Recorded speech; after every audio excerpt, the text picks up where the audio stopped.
এসে গেছি আমি তোমাদের কাছে আবার। ওয়েলকাম রিঙ্কি পেজে তোমাদের সকলকে সবাইকে।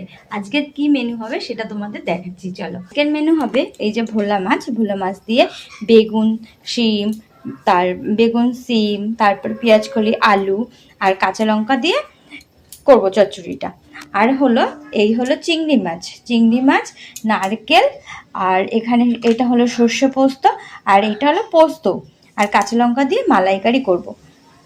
তোমরা সকলেই জানো যে শীতকাল মানেই আমাদের সবজি দিয়ে সব কিছু খাওয়া বাঙালিদের, সেই জন্য আমাদের করার পরে তোমাদের কাছে আমি দেখাচ্ছি টেস্টটা করার পরে। চলো, এই কড়াতে দিয়ে দিয়েছি তেল, আর এই যে আমি নুন হলুদ মাখিয়ে নিচ্ছি চচ্চড়ির জন্য ভোলা মাছটাকে।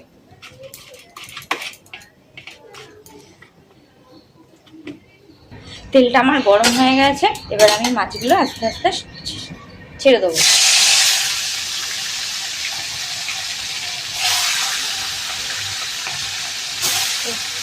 দিয়ে দিলাম 3 পিস চচ্চড়ির মাছ।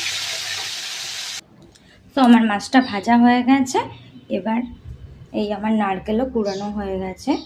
এই হলো পেঁয়াজকলি, তারপরে বেগুন আলু সিম সব দিয়ে কাটা হয়ে গেছে। এবার আমি ডিশগুলো রেডি করে তোমাদের দেখাচ্ছি, ঠিক আছে? তোমরা কিন্তু থেকো আমার সাথে, কেমন লাগছে বলো, কমেন্টস করো, ঠিক আছে? এই হলো চচ্চড়ির জন্য কালো জিরে দিয়ে দিলাম। এবারে কালো জিরেটা একটু এসে গেলে এটাকে এবারে চচ্চড়িগুলো দিয়ে দেবো।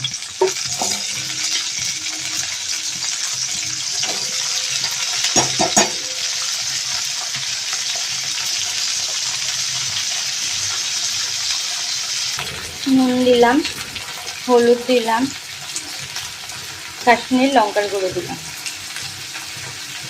একটু দিলে ভালো লাগে, তাই হতে থাকো, একটু দেখে নেবো চচ্চড়িটা কত দূর হয়ে যাবে। একটু ভাজা হয়ে গেছে চচ্চড়িটা, নাড়িয়ে নিয়ে একটুখানি, এরপর এর মধ্যে একটুখানি মিষ্টি দিয়ে, এই যে এতটা মিষ্টি দিলাম, দিয়ে নাড়িয়ে দেবো।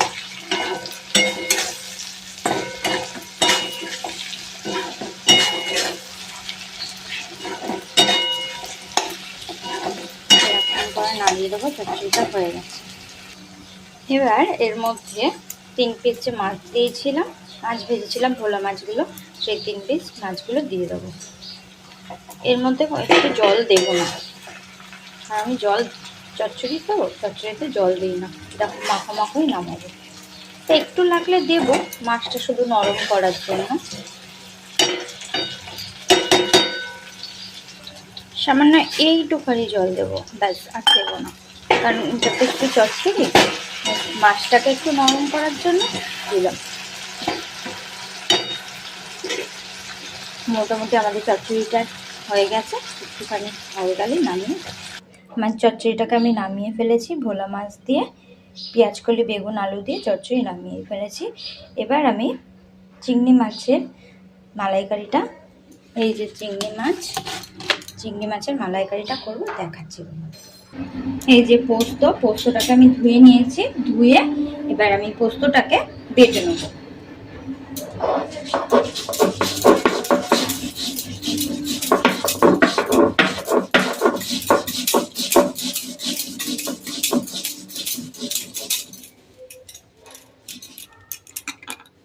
পোস্তটা আমার বাটা হয়ে গেছে, আমার পোস্তটা আমি তুলে নেব।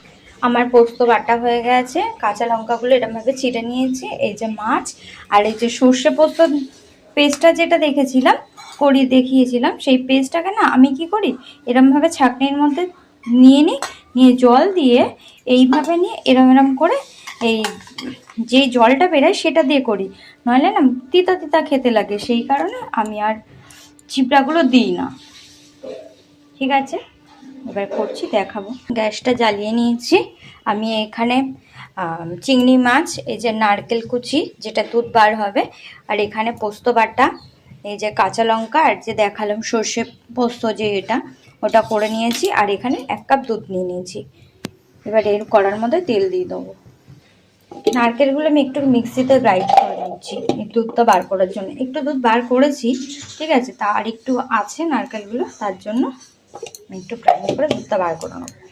তো চিংড়ি মাছটা আমি একটুখানি সাঁতলিয়ে নেবো, জাস্ট একটু সাঁতলিয়ে নেব। তার জন্য চিংড়ি মাছটা একটু দিয়ে দিলাম। বাবা, সো আমি মাছটা ভেজে নিয়েছি। এরপরে আমি এই যে যে সর্ষে পোস্ত ওইটা দিয়েছি, ওটা দিয়ে দিলাম, ঠিক আছে।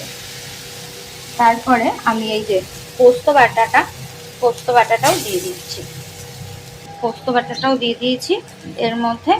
এবার আমি একটু নুন, হলুদ, তারপরে এই যে নারকেলের দুধটা বার করেছি সেটাও আমি দিয়ে দিলাম। দিয়ে দেবার পরে আমি এর মধ্যে নুন, হলুদ, নুন পরিমাণ অনুযায়ী হলুদ দিয়ে ভালো করে এটাকে ঘেটে নেব। নেওয়ার পরে মাছগুলো এর মধ্যে দিয়ে দেবো। ফুটবে, যেহেতু এখানে একটু কাঁচা দুধ দিয়েছিলাম সেটাও আমি দিয়ে দেবো, দিয়ে মিষ্টি দিয়ে আমি ঢেকে দেবো। সো আমি মিষ্টি দিয়ে ঢেকে দিয়েছি, এবার হলে দেখাচ্ছি। দুধ বার করার পরে যে নারকেলটা বেঁচেছিল সেই নারকেলটা দিয়ে আমি একটু বড়া করে ফেলবো। কী কী দেবো নারকেলের মধ্যে দেখাচ্ছি। মালাইকারিটা আমাদের প্রায় রেডি হয়ে গেছে, ফুটছে মালাইকারিটা। ততক্ষণ আমরা এই নারকেলটা রয়েছে, নারকেলটার মধ্যে এই হলো একটুখানি বেসন আর একটু সুজি, নুন, একটু কাঁচা লঙ্কা কেটে দেবো।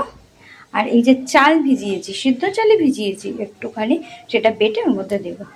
তারপর আমাদের মালাইকারি রেডি হয়ে গেছে।